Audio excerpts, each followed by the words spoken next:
Bismillah. Assalamualaikum warahmatullahi wabarakatuh. Waalaikumsalam warahmatullahi wabarakatuh. Alhamdulillahilladzi hadana li hada wa ma kunna linahtadiya laula an hadanallah. Asyhadu an la ilaha illallah wahdahu la syarika lah wa asyhadu anna Muhammadan abduhu wa rasuluh. Allahumma shalli wa sallim ala nabiyyina Muhammad wa ala alihi wa sahbihi wa man tabi'ahum bi ihsani ila yaumil qiyamah. Qala Rasulullah sallallahu alaihi wasallam fil hadis, ittaqillaha haitsu ma kunta wa atbi sayyi'atal hasanata tamhuha wa khaliqin nasa bi khuluqin hasan. Amma ba'du. Jamaah salat subuh yang dirahmati Allah, pertama marilah kita sama-sama panjatkan puji syukur kepada Allah Subhanahu wa taala atas nikmat rahmat dan karunia dari Allah. Kita masih Allah beri kesempatan untuk kita senantiasa memperbaiki amal ibadah kita kepada Allah Subhanahu wa taala, dan semoga dengan wasilah kita senantiasa istiqomah hadir untuk sholat subuh berjamaah, dengan wasilah kita berkumpul dengan orang-orang solih. Semoga Allah jaga iman Islam kita, Allah senantiasa istiqomahkan kita hingga akhir hayat kita. Salawat dan salam selalu tercurah kepada baginda Rasulullah Muhammad sallallahu alaihi wasallam, kepada keluarga, sahabat, dan semoga kelak kita mendapatkan syafaat beliau di yaumil akhir. Amin ya rabbal alamin. Jamaah salat subuh yang dirahmati Allah, berbicara tentang Rasulullah sallallahu alaihi wasallam, maka kita berbicara tentang sesuatu yang sangat komplit. Ketika kita ingin mempelajari manajemen terbaik, maka gurunya adalah Rasulullah. Kiblatnya untuk belajar manajemen adalah Rasulullah. Bagaimana tidak, Rasulullah itu aktivitas kesehariannya sangat sibuk, sangat padat, tapi ibadahnya juga tetap yang terbaik, baik secara kualitas ataupun kuantitas. Begitupun ketika berbicara Rasulullah sebagai seorang anak, maka beliau adalah anak yang terbaik. Berbicara Rasulullah sebagai seorang teman, seorang sahabat, maka siapa lagi kalau bukan Rasulullah adalah yang terbaik. Maka kita sebagai umatnya wajib mempelajari risalah yang pernah beliau bawakan, yang beliau sampaikan. Bahkan sebagian ulama mengatakan nikmat paling besar, nikmat terbesar itu bukanlah nikmat hidayah, tapi nikmat terbesar itu sebelum nikmat hidayah adalah nikmat diutusnya Rasulullah SAW sebagai nabi. Baru setelah itu nikmat hidayah. Jadi Masya Allah, kita sebagai umatnya harus betul-betul senantiasa menjadikan beliau sebagai suri tauladan terbaik dalam setiap sendi kehidupan yang kita lakukan, baik di aktivitas kita di rumah, bersosial dengan masyarakat, ataupun ketika kita bernegara. Maka jamaah sekalian yang dirahmati Allah, bertepatan dengan hari ini, hari Kamis 17 Agustus 2023, bangsa kita, bangsa Indonesia merayakan kemerdekaan yang ke-78. Sebagaimana kita tahu, kemerdekaan Indonesia juga merupakan bukti atas rahmat Allah kepada kita. Coba bayangkan kalau kita belum merdeka hari ini, kita dari rumah ke masjid mungkin gak aman, banyak ancaman. Tapi karena kita merdeka, sudah merdeka, situasi sudah aman, kita sangat mudah melangkahkan kaki kita dari rumah ke masjid. Maka ini harus senantiasa kita syukuri, kita rawat. Dengan apa? Wujud rasa syukur adalah dengan kita gunakan untuk beribadah kepada Allah. Bukan kemudahan-kemudahan yang ada hari ini kita jadikan sarana untuk kita semakin mudah bermaksiat kepada Allah. Nauzubillah summa nauzubillah.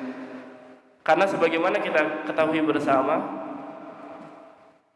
bangsa kita Indonesia merdeka berkat perjuangan para ulama dan santri pada saat itu. Bagaimana tidak, umat Islam ketika dihadapkan sesuatu pada perjuangan itu pilihannya atau kemungkinannya cuma dua. merdeka atau mati. Merdeka itu berarti menang, kalau mati ya sahid. Jadi dua-duanya menang. Mental seperti ini yang tidak dimiliki oleh umat yang lain kecuali umat Islam. Maka sangat wajar ketika perjuangan kemerdekaan bangsa Indonesia sebagian besar adalah dikompori, dimonitori oleh para ulama dan juga para santri. Maka jamaah sekalian yang dirahmati Allah, di kesempatan ini akan sedikit mengulas beberapa karakter pejuang kemerdekaan bangsa Indonesia. Yang pertama adalah cinta tanah air.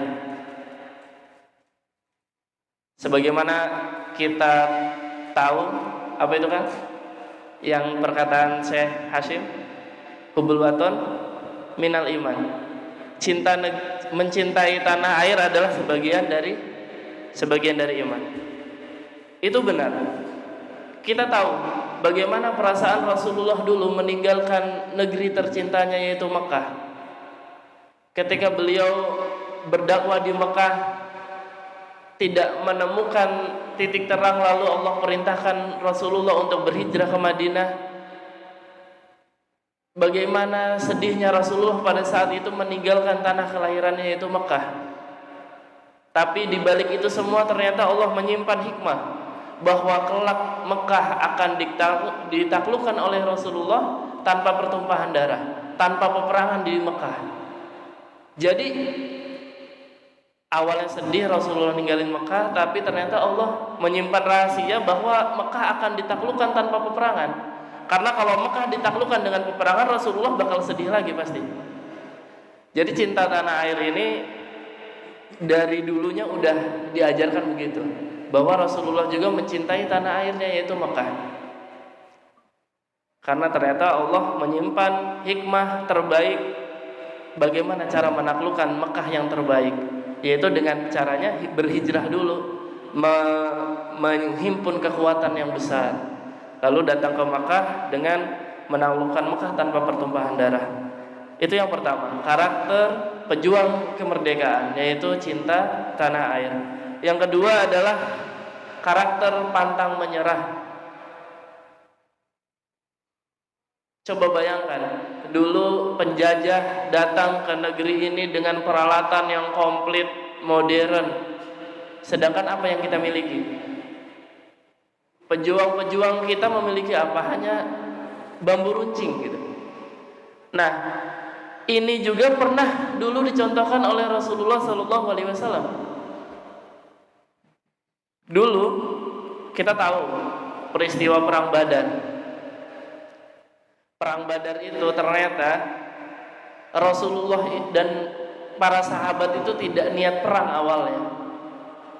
Nggak ada persiapan untuk perang. Jadi ketika Rasulullah hijrah ke Madinah, sudah ada di Madinah, lalu tahu ada kafilah dagangnya Abu Sufyan yang melintasi daerah sekitar situ, cuma niat ingin menghadang, nyegat gitu tuh, nyegat kafilah dagangnya Abu Sufyan. Niatnya itu. Karena sebagaimana kita tahu, ketika kaum muslimin itu hijrah ke Madinah, mereka meninggalkan harta rumahnya di Mekah. Dan harta rumahnya di Mekah ini tentu menjadi rampasan kaum Quraisy pada saat itu, tak terkecuali Abu Sufyan. Maka ketika tahu kafilah dagang Abu Sufyan melintasi daerah sekitaran situ, maka kaum muslimin berinisiatif untuk menghadangnya. Tapi ternyata kabar ini sampai kepada Abu Jahal CS. Dan mereka meresponnya, Muhammad nantangin kita, Muhammad nantang kita, nantang perang, maka kita nggak terima gitu.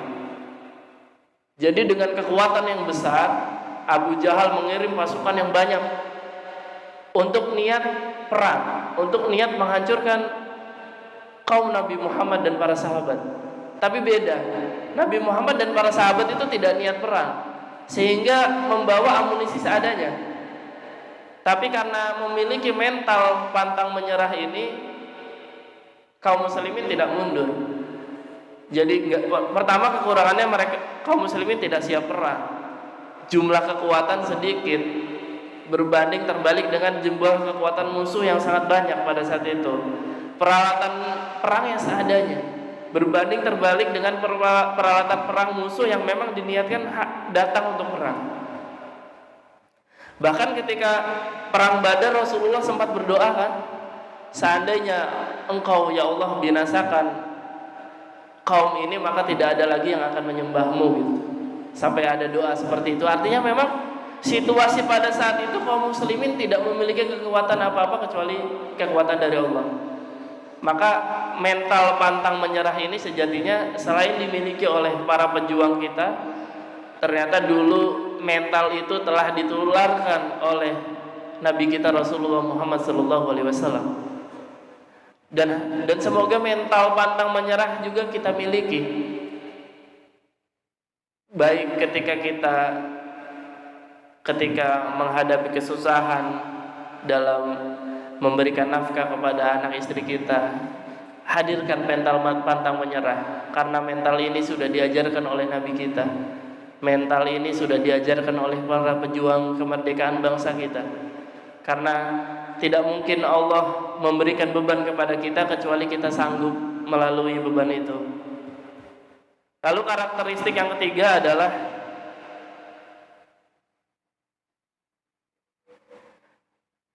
nilai kemerdekaan yang harus kita perjuangkan adalah mengutamakan kepentingan bersama.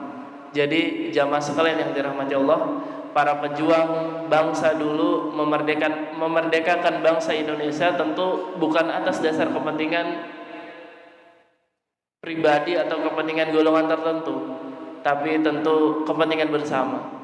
Karena dengan kepentingan bersama kita menjadi kuat, karena kita sama-sama. Dan yang menjadi contoh juga, salah satu contoh bukti bahwa mereka memerdekakan Indonesia bukan untuk kepentingan mereka, buktinya adalah mereka menikmati masa-masa kemerdekaan itu sebentar, tapi kitalah yang menikmati masa-masa kemerdekaan itu kan.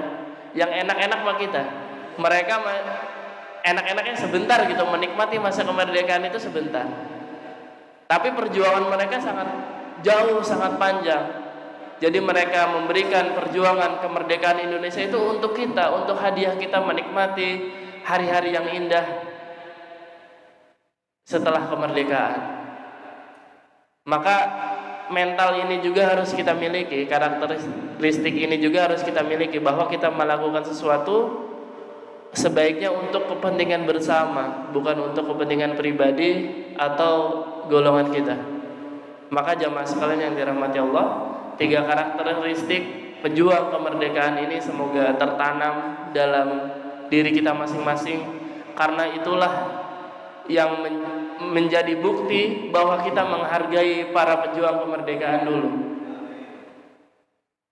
Karena kalau kita tidak mempelajari karakteristik pejuang kemerdekaan ini, ya buat apa? Pada akhirnya kita nggak ada bedanya dengan dulu masa kita sebelum merdeka. Cuma bedanya kita bebas mengibarkan bendera merah putih sampai tinggi, sebatas itu saja. Tapi kita tidak memiliki kedaulatan, kita tidak memiliki kebebasan kita untuk beribadah kepada Allah Subhanahu wa taala. Mungkin itu saja, semoga bermanfaat dan semoga bisa memotivasi kita semuanya. Amin.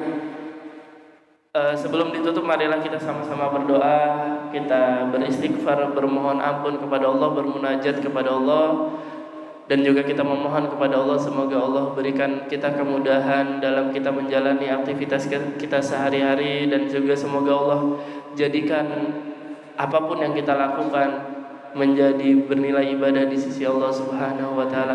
Amin. A'udzu billahi minasyaitonir rajim. Bismillahirrahmanirrahim. Alhamdulillahirabbil alamin. Hamdan syakirin, hamdan na'imin, hamdan yuafi nikmahu wa yukafi mazidah. Ya Rabbana lakal hamdu kama yanbaghi li jalali wajhikal karim wa adini sultani. Allahumma anta rabbi la ilaha illa anta khalaqtani wa ana abduka wa ana la ahdika wa wa'dika mastata'tu. A'udzu bika min syarri ma sana'tu. Abu'u laka bi ni'matika alayya wa abu'u bi dambi faghfirli fa innahu la yaghfiru dzunuba illa anta. اللهم آفني في بدني اللهم آفني في سمعي اللهم آفني في بصري اللهم إني أعوذ بك من الكفر والفقر وأعوذ بك من عذاب القبر لا إله إلا أنت اللهم إني أسألك علما نافعا ورزقا طيبا وعملا متقبلا اللهم إنك تعلم أن هذه القلوب قد اجتمعت على محبتك والتقت على طاعتك وتوحدت على دعوتك وتعاهدت على نصرة شريعتك فوسك اللهم رابطتها وأدم مدها واهدها سبلها واملها بنورك الذي لا يحبو واشرح صدورها بفيض الإيمان بك وجميل التوكل عليك وأحيها بمعرفتك وأمتها على شهادة في سبيلك إنك نعم المولى ونعم النصير ربنا آتنا في الدنيا حسنة وفي الآخرة حسنة وقنا عذاب النار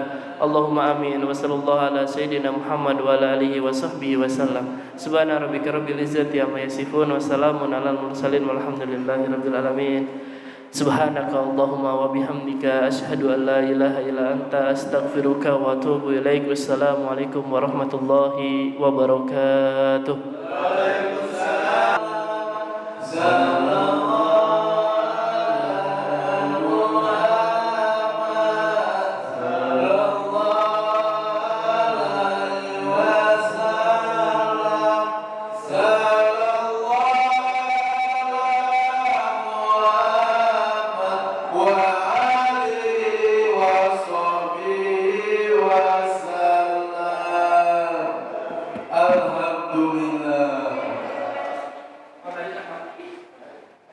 Jadi mati